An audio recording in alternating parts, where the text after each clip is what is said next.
Anyway, what did y'all thought about the I liked it. It was cool. Oh, good. Oh my gosh. I don't know. It just, timeline wise, I'm trying to think because there's not a lot of time that happens between the two seasons. So this one, I mean, I when I first saw the trailer, I'm like, oh, where the fuck is All For One in all of this? I'd imagine you want to kill this All Might wannabe. He was underground with Shigaraki. Yeah, I know. What a fucking cliffhanger. It's like, this would have been better if it was season 7, like the setup to season 7, not literally right after season 7 ended. Well, I was waiting to see if this movie and the last movie had some relation. None of the movies are canon. What? Well, they are. I know. They are? Yeah. Yeah. What? Yeah.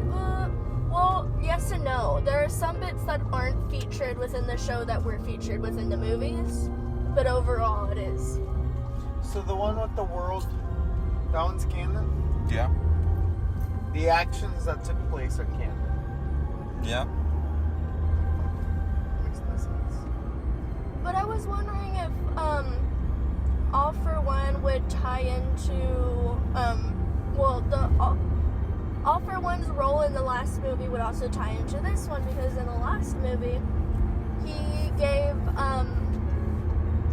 the villain in the last movie a bit of, shared some of his ability with him because he found out that he was going against All Might, right?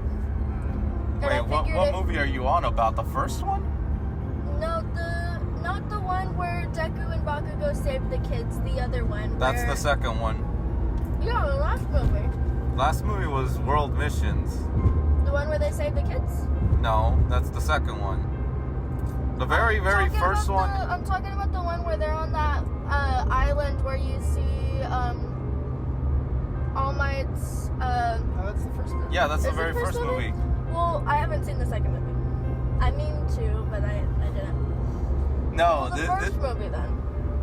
that was the very first movie. But wasn't that island in the show? Like a quick glimpse of it? Uh-huh. Yeah. I was season 6 movie. Of season 6? Yeah. I thought it was an earlier season.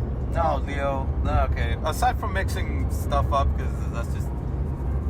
Well, I wanted to see if One For All would have the same association in this movie, because in the first movie he gave some of his ability to the villain to, help defeat All Might because he heard about it beforehand.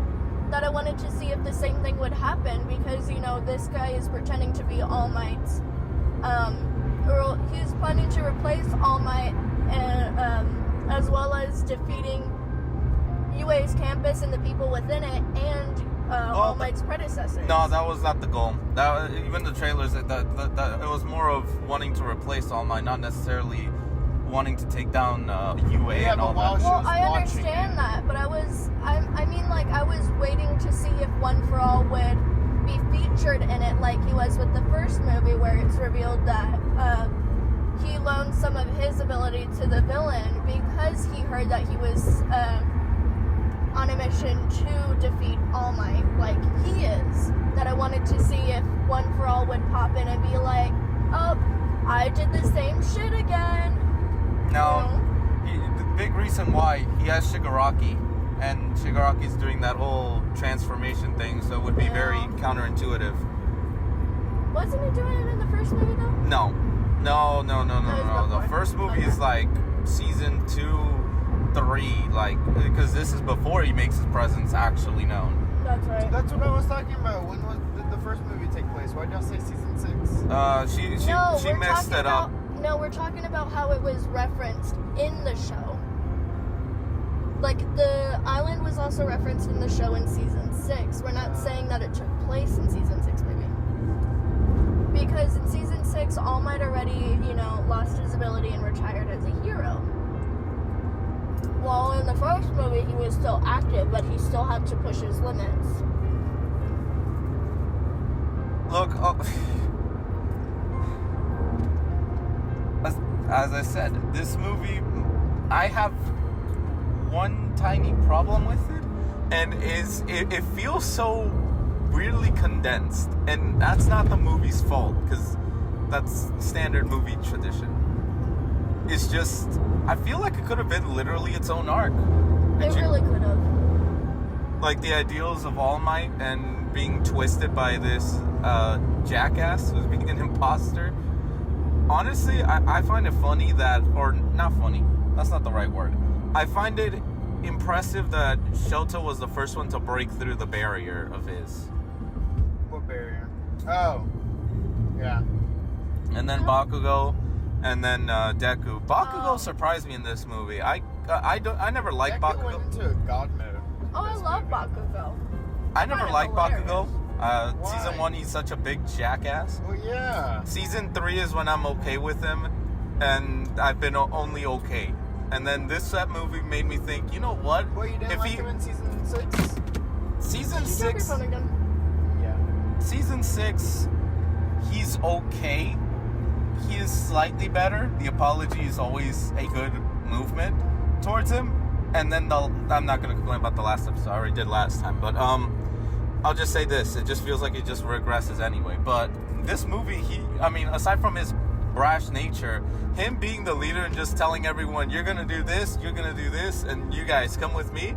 I really love that about him. Because it shows that, despite his expressions, he can be a leader. And I really like that idea. It just shows that whenever he's passionate enough about something, he doesn't just give a shit about himself. He also cares for the well-being. Well, he's of grown a lot because if you think about yeah. it, season 1, Bakugo would have just gone on his own. He wouldn't really give a shit about everyone else. Yeah. That's the big difference. Yeah. So this is a payoff. Well, sort of payoff. Season 7 has more payoff to Bakugo's character, but the movie definitely paid a version of that progression of Bakugo. Because he even mentions it when fighting Fake or Dark Might, that, All Might was strong, but strength alone is not it. There's more to it than just never losing. Oh, that reminds me. You watched Fairly Odd Parents Growing Up too, right? Yeah.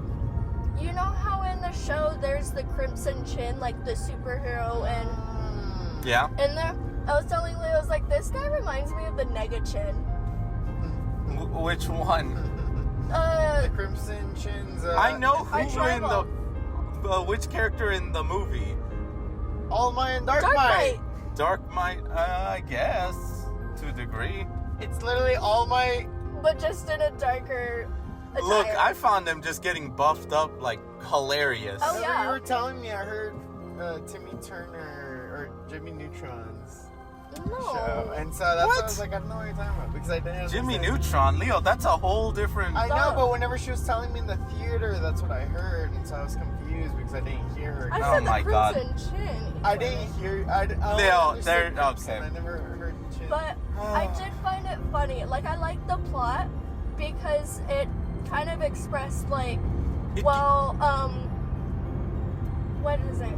All Might's predecessors understood what he meant whenever he said, like, you're next.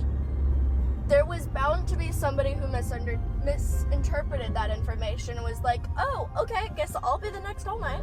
Yeah. Well, that's the good concept about this movie. I think what I mentioned earlier in the movie when they were like all getting teleported into that dream-esque world, it made me think of One Piece film Red, like similar in that sense.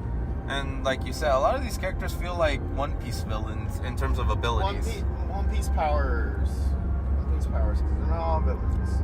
I think the only one I was most satisfied, aside from Dark Might's defeat, was the jackass that was taunting Bakugo and Shoto. That annoys the shit out of me. Which one?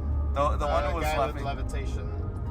Telekinesis. Telekinesis and teleportation. Not necessarily teleportation guy because he's mute, but literally the telekinesis asshole. It's like, dude is taunting, but the second they get him, I don't think he was mute. I think he was just a quiet guy. They literally said mute, Leo. Yeah, he's a mute giant. Oh, I didn't. Oh my. Anyway. You just messed up, maybe. It's okay. Yeah, I know. Other than that, I might give this movie a 9.5 out of 10. I agree with that statement. I really can't think of anything else other than it was definitely fun. All the animation, I mean, I wish this animation was a lot more prevalent in season 7. It definitely outpaced season 7, but I can't complain.